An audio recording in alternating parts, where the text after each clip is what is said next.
presión. Y entonces hay distintas posibilidades. Una de ellas es que, por ejemplo, ocurra algo así, que el líquido que está cargado en el tubo alcance distintos niveles en las ramas. Esto está conectado con el sistema termodinámico, mientras tanto esto está en contacto con el medio ambiente, con la atmósfera, ¿no? Eso significa que la presión acá es mayor que la presión acá. Acá tenemos la presión del sistema, mientras tanto acá tenemos la presión atmosférica. Si tomo la presión en este sitio, esta es igual a P. Pero la presión en este sitio es la presión atmosférica más la presión de la columna, es esta parte del líquido que está por encima de ese nivel y que tiene altura H. Entonces anoto P igual a P sub H más P atmosférico. Y creo que terminamos indicando de que este instrumento, en este caso particular es un manómetro, lo que informa es este valor, que en realidad es la diferencia entre la presión del sistema y la presión atmosférica. Por eso es que estos instrumentos se llaman instrumentos medidores de presión diferencial. Pero en realidad lo que me interesa conocer, nos interesa a todos y cada uno, es este valor. Pero si el instrumento me ofrece esta información, yo le tengo que añadir lo que puedo medir con el barómetro para conocer este valor P, que es la presión absoluta del sistema.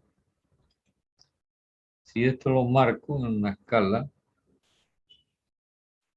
y este es el vacío absoluto, acá la presión es 0, por acá no hay nada. Por acá tengo la presión atmosférica medida con el barómetro. Y por acá tendría P, y esto sería pH. ¿Ven? Lo que el instrumento mide es una presión por encima de la presión atmosférica. Este valor, P sub H, se llama presión manométrica o efectiva. Entonces hay que tener mucho cuidado cuando uno maneja la información de datos de presión, porque al fin de cuentas lo que importa es este valor medido con respecto al cero absoluto de presión. Es decir, y métaselo bien en la cabeza, a partir de este momento todos los valores de presión que vamos a manejar en gráficos, en tablas, van a ser valores de presión absoluta, es decir, valores con respecto al vacío absoluto, medido con respecto a esta presión cero absoluto de presión, valga la redundancia. Quisiera saber si esto está claro.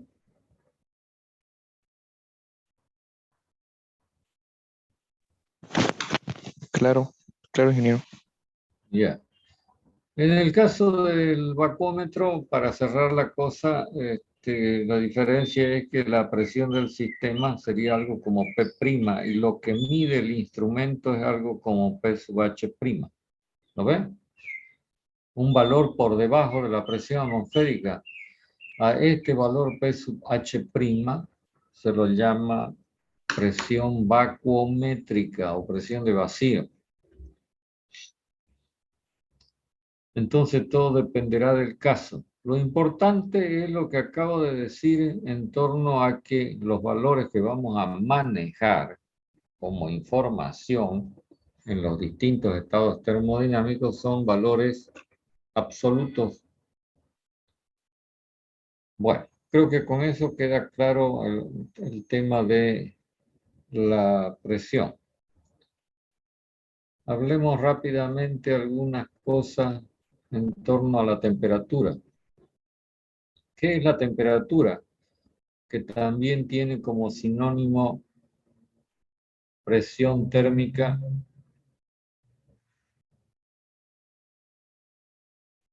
También se la llama tensión térmica o potencial térmico, como quiera llamarle. Una manera sencilla de ubicarnos en torno a lo que significa este término temperatura es que nos da una indicación acerca de la capacidad que tiene cualquier sistema de ceder o recibir calor. Es decir, cuando la temperatura sea elevada, entonces vamos a decir que hay más capacidad de ceder calor que de recibir calor y viceversa. Luego, este nivel de tensión térmica o de presión térmica se lo identifica con un valor medido en una escala que para nosotros va a ser muy común, que es la escala que se mide en grados centígrados, conocido como escala centígrada o escala Celsius. En esta escala se destacan en forma notable dos valores, que son el 0 y el 100. ¿Qué significado tienen? 0 grados centígrados, 100 grados centígrados. A ver si alguien recuerda. Uno es temperatura de fusión Sí, el 0. y el otro temperatura de vaporización, ¿puede ser? Sí. De ebullición, sí. Y después condensación. Ya. Vaporización, ebullición, van a ser la misma cosa, son sinónimos. Más adelante vamos a conversar sobre eso y tal vez podamos hacer alguna diferenciación, pero en el fondo se trata de lo mismo. Ahora, pregunto, todos los valores que están por encima de 0 llevan signo positivo, ¿verdad?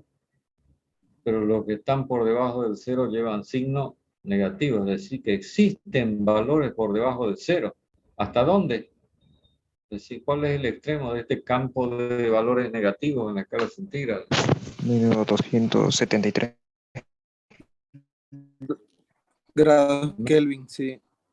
Menos 273 Grados grados centígrados. Grados centígrados. Ya. ¿Y por qué llega hasta menos 273 y no más abajo?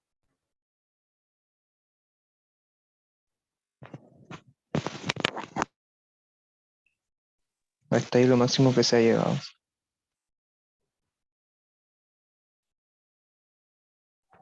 Ya, porque la respuesta debería ser de que esta temperatura corresponde a un punto de arranque en términos absolutos, un 0 absoluto, ¿no ves?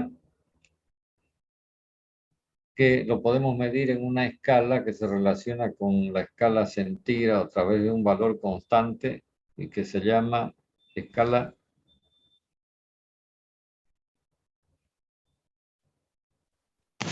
Kelvin. Kelvin. Kelvin.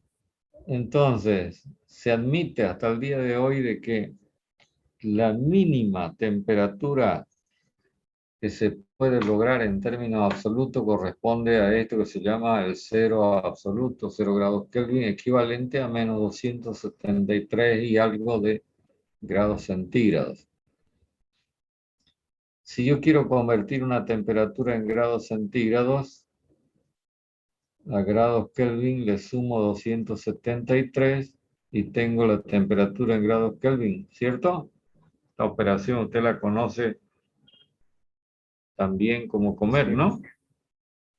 Sí.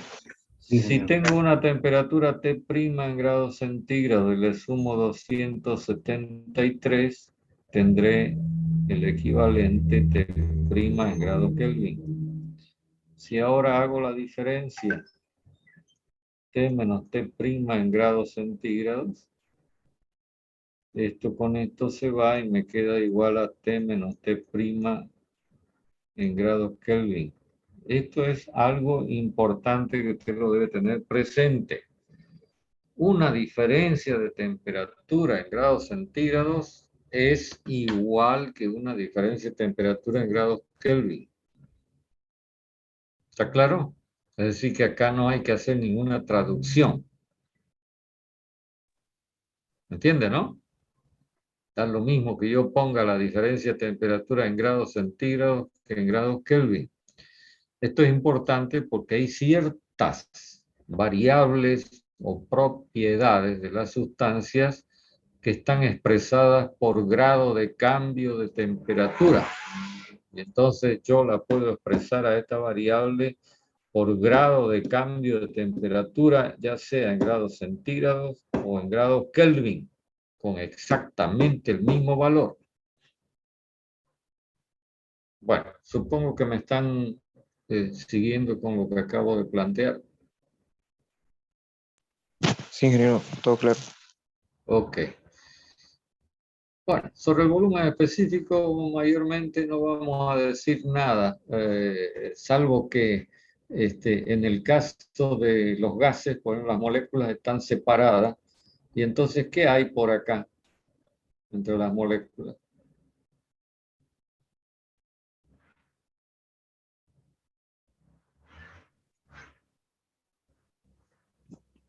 Justamente, las moléculas,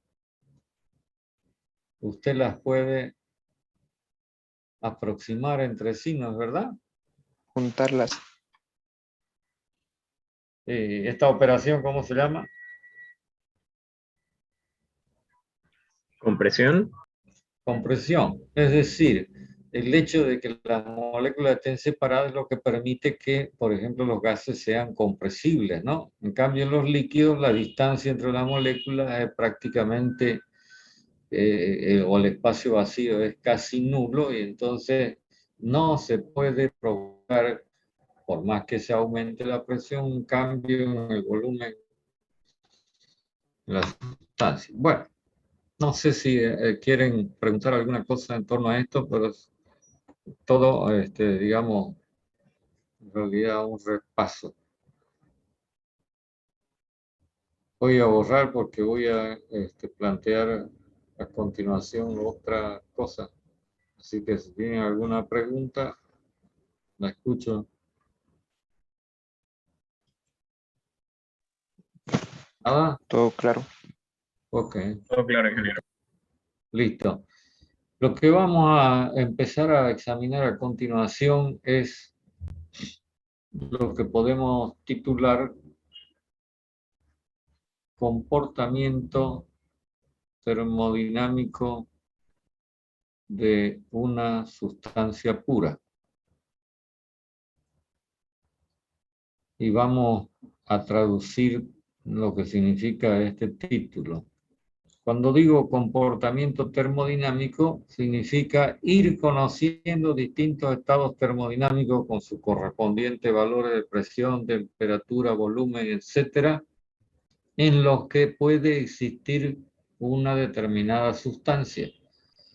Entonces lo que vamos a examinar seguidamente es cómo se consigue esta información en base a ensayos de laboratorio, por supuesto, y lógicamente haciendo las mediciones correspondientes.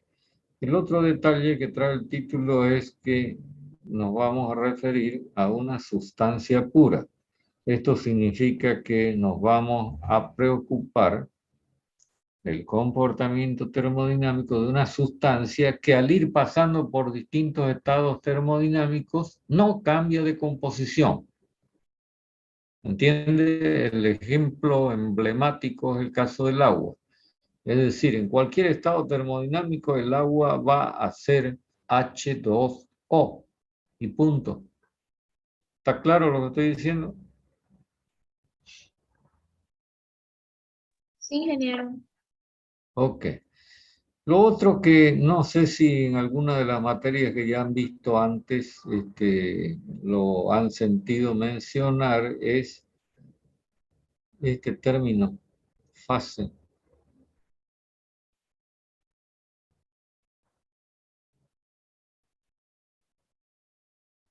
¿Han utilizado este término? Sí, ingeniero. ¿Sí? Sí, ingeniero. Entonces no hace falta que yo haga mayor detalle acerca de esto. Bueno, un primer ensayo que permite conseguir información de los distintos estados termodinámicos en los que puede ir existiendo una sustancia, como por ejemplo el agua, una sustancia pura, es algo que se llevaría a efecto con un dispositivo como este, que ya es muy conocido. ¿Lo ven? ¿Qué es lo que estoy dibujando? Una prensa. No, Un pistón. un aparato de cilindro y pistón. ¿Cierto? Usted distingue muy claramente el cilindro hueco, tapado por abajo, abierto por arriba, el pistón, que es esto que es rayado, y con un detalle extra, en este caso particular, que estamos considerando que sobre el pistón está asentado un peso de tamaño P. P es un peso.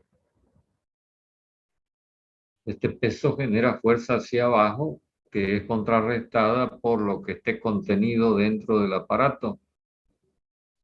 Y entonces va a influir sobre la presión existente dentro del espacio encerrado por el dispositivo, que constituye, como ya lo hemos planteado en alguna oportunidad, un sistema termodinámico cerrado con posibilidades de expandirse o comprimirse.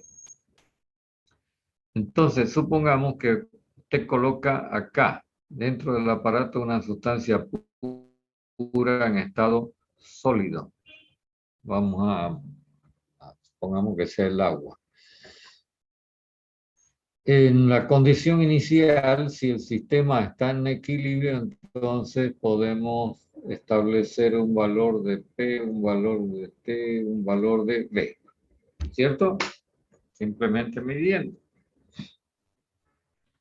El ensayo al que vamos a someter a esta sustancia que está contenida en el aparato es un ensayo que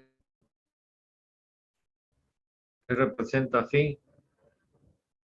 Claro, no lo quise anotar abajo, aquí, porque no hay espacio. El vacío. No. Calor. Calor. Es decir, el experimento va a consistir en ir calentando muy lentamente. ¿Por qué tiene que ser muy lentamente? Para ir pudiendo generar estados termodinámicos intermedios y condiciones de equilibrio intermedias hasta que termine el ensayo, es decir, la mayor cantidad posible. Entonces, eso involucra necesariamente que el experimento tiene que ser ejecutado con mucha lentitud. Entonces, pregunto, si se calienta el contenido, ¿qué va a pasar? ¿Qué puede observar usted como resultado del calentamiento? Vapor. No. Usted La presión, adentro. Un aumento de temperatura. aumento de presión. Ah, me han dicho de todo. Yo le estoy preguntando qué es lo que usted podría observar. Disminución del volumen. A simple vista, ¿qué es lo que usted podría observar? Burbuja. Una No. expansión va a subir el pistón. Sí, señor. Sí, señor. Usted sabe que cualquier sustancia cuando se la calienta se dilata. ¿Sí o no?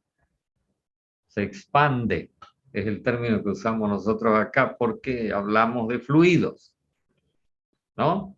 El término dilatar se aplica normalmente a los sólidos. ¿Lo ven? Entonces, ¿qué va a ocurrir con el pistón? Supongamos que se suministra una determinada cantidad de calor.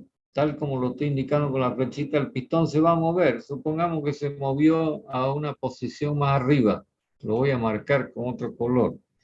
Supongamos que ahora el pistón está por acá y ahí se quedó quietito, por supuesto con el peso P sobre él. ¿Lo ven? Lo que estamos provocando con este calentamiento es un proceso termodinámico que va, digamos, termina en la posición que está con rojo. ¿Ok? Puede ser un proceso muy cortito, por eso es muy lentamente que estamos poniendo como preámbulo a la cosa. Entonces ahora pregunto, y quiero que me conteste específicamente qué ocurre con la presión.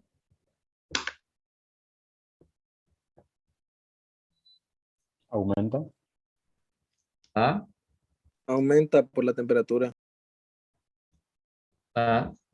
No estoy diciendo nada de la temperatura. Lo que usted observó es que el pistón se movió y fue y se detuvo más arriba. Y ahora estamos haciéndonos la pregunta, ¿qué pasa con la presión en este nuevo estado? Disminuye.